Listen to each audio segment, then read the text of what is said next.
देखील माझी विनंती आहे की आपल्या भावना तीव्र आहेत आणि त्या योग्य देखील आहेत, कारण कुठल्याही परिस्थितीमध्ये अशा प्रकारची घटना घडल्यानंतर आपली मुलं ही सुरक्षित आहेत की नाही असा एक मोठा प्रश्न आपल्या मनामध्ये तयार होतो।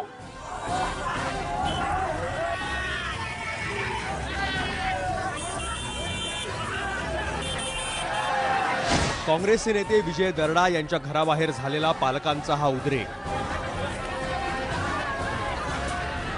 जवाहरलाल दरडा शिक्षण संस्थेच्या पब्लिक स्कूलमध्ये 2 शिक्षकांनी विद्यार्थिनींचं लैंगिक शोषण केलं। या प्रकरणी पोलिसांनी आरोपी शिक्षक यश बोरुंदिया आणि अमोल क्षीरसागरला अटक केली। मात्र संस्थेचे अध्यक्ष असलेले विजय दरडा शिक्षकांना पाठीशी घालत असल्याचा आरोप पालकांनी केलाय।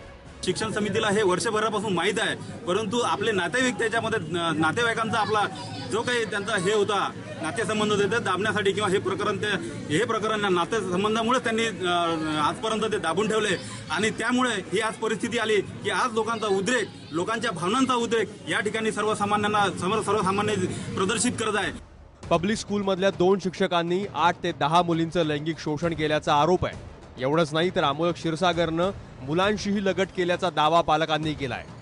इतनी सीरियस बात मुझे बताइए, मैं कैसे चुप रहूं कि टीचर नहीं, हमें बैड टच ये सर करते हैं, ड्राइंग सर करते हैं, हमें बहुत बुरा लगता है टीचर, हमें बहुत परेशानी होती है, हमें अच्छा नहीं लगता, लेकिन ये बैड टच कंटिन्यू होते रहा तो इसमें से बैड का वर्ड ही निकल जाएगा उनकी लाइफ से। वो क्या समझेंगे इस टच को? ये कंटिन्यू क्यों, हम इसे यहीं पे नहीं रोके तो कैसा होगा?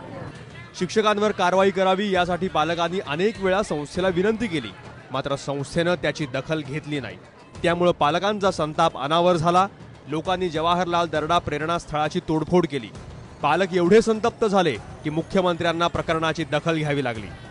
कुठल्याही परिस्थितीत दोषींना सोडण्यात येणार नाही, कुठली हयगय करण्यात येणार नाही, कुठली गॅप याच्यामध्ये ठेवण्यात येणार नाही आणि म्हणून मी आपल्याला विनंती करतो की आपल्या भावना तीव्र असल्या तरी त्या सांभाळल्या पाहिजे।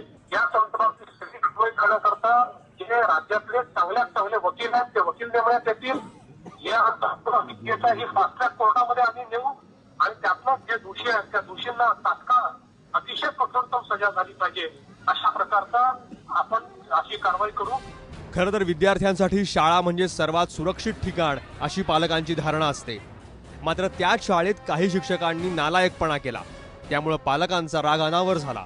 आता हा संताप बघून तरी मुख्यमंत्र्यांनी शाळेवर आणि शिक्षकांवर कारवाई करावी अशी अपेक्षा आहे, कारण राजकीय दबावानं अनेक प्रकरणं दडपल्याचा इतिहास नवा नाही। कपिल श्यामकुमार, एबीपी माझा, यवतमाळ।